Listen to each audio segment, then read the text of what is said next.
शिवरात्रि की रात्रि में आप लोगों ने सबने अपने अपने घर में दिया जलाया होगा। दीप जलाया कि नहीं जलाया पूजन में? बोलो तो सही, जलाया ना? शंकर जी को बेलपत्री चढ़ाई कि नहीं चढ़ाई? चढ़ाई ना? अभिषेक पूजन किया ना? तुमने दिल से, भाव से, मन से शिवरात्रि के दिन रात्रि के समय शंकर भगवान की आराधना करी। भूलवश भी अगर तुमने दिया जलाया है तो मेरा शंकर भगवान जब चोर को कुबेर बना सकता है तो साल भर में तुम्हें भी तो कुछ ना कुछ दे सकता है। इंतजार करो कि तुमने जो पार्थिव शिवलिंग की पूजन करी है रात्रि के समय पर, केवल पार्थिव शिवलिंग की पूजन रात को नहीं होती है, पर केवल शिवरात्रि, हरतालिका तीज, छोटी तीज, बड़ी तीज, अन्य जो त्योहार होते हैं, सोमवार की अष्टमी आदि जो उत्सव होते हैं, इसमें शिवरात्रि की रात्रि में, उसका मतलब ही शिवरात्रि है। रात के समय पर आप अभिषेक करो, पूजन करो, अर्चना करो।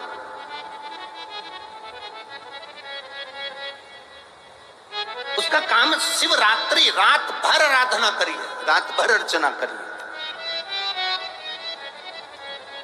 एक बार हमने बहुत पहले 2-3 साल पहले कथा में कहा था कि शिव जी का अभिषेक रात में नहीं होना चाहिए, केवल शिवरात्रि एक ऐसी होती है जिसमें शंकर भगवान का अभिषेक रात्रि को होता है और दिल से करना चाहिए, पूजन दिल से करना चाहिए। कुछ विधर्मियों ने हमारी पुरानी क्लिप निकाल के उसको आधा काट लिया और आधा काट कर उसमें ये चला दिया कि रात्रि में अभिषेक नहीं होना चाहिए। तो वो पर उसने पूरी नहीं चलाई कि गुरुजी ने क्या बोला कि शिवरात्रि की रात्रि को रात भर पार्थिव शिवलिंग का पूजन करिए, आराधना करिए, अर्चना करिए। उसने उतना चलाया कि रात को शिवलिंग का पूजन ना करें। बहुत लोग लगे हैं धर्म को खींचने में, सत्कर्म को खींचने में। अधर्मी ढेर पड़े हुए हैं जो कहीं ना कहीं किसी ना किसी रूप में सनातन धर्म को नीचे दिखाने का प्रयास करते हैं। बड़े बड़े औहदे पर बैठकर भी लोग सहजता नहीं रखते। इसलिए तो रामचरितमानस में लिख दिया, ऊंच निवास नीच करतूती और देख न सकई पराई विभूति। दुनिया की विभूति देख नहीं पा रहे, आंखों में चुभ रही है कि कैसे इतना आगे बढ़, कैसे ये सब भजन हो रहा। 63 करोड़ लोगों ने अभिषेक पूजन कर ली, दुनिया को चुभ रही है 63 करोड़।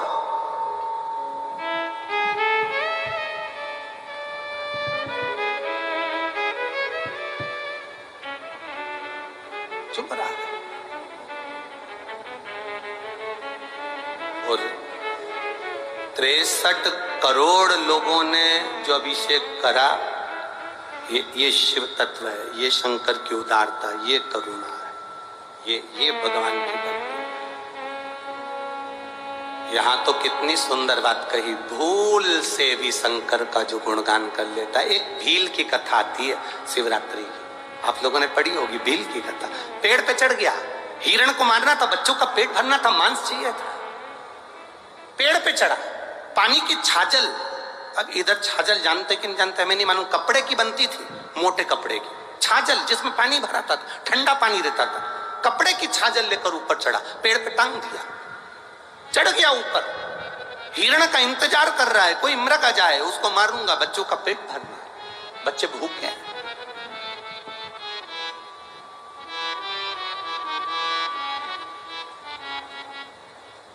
और चला, पेड़ के ऊपर चढ़ गया और पेड़ के ऊपर चढ़कर वो छाजल जो थी वो पेड़ पर टांग दी और पेड़ पे टांगी। अब वो हिरण को देखने के लिए इधर घूमे तो छाजल हिले तो उसमें से 2-2 बूंद पानी नीचे गिरता है। इधर घूमे 2 बूंद पानी नीचे। इसको नहीं मालूम कि मैं बेलपत्री के पेड़ पे टर्ना, इसको नहीं मालूम कि मैं बेलपत्री के पेड़ पर चढ़ गया।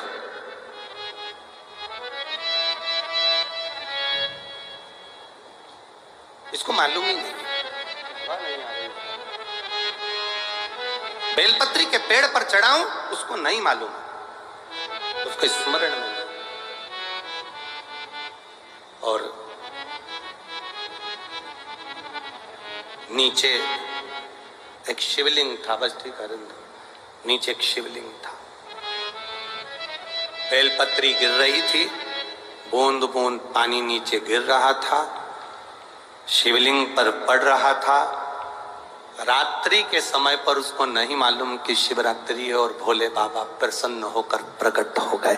मांग तुझे क्या चाहिए, मैं तुझे क्या दे दूं, बोल। सरल है ना, सहज है मेरा शिव, मैं तुझे क्या दे दूं।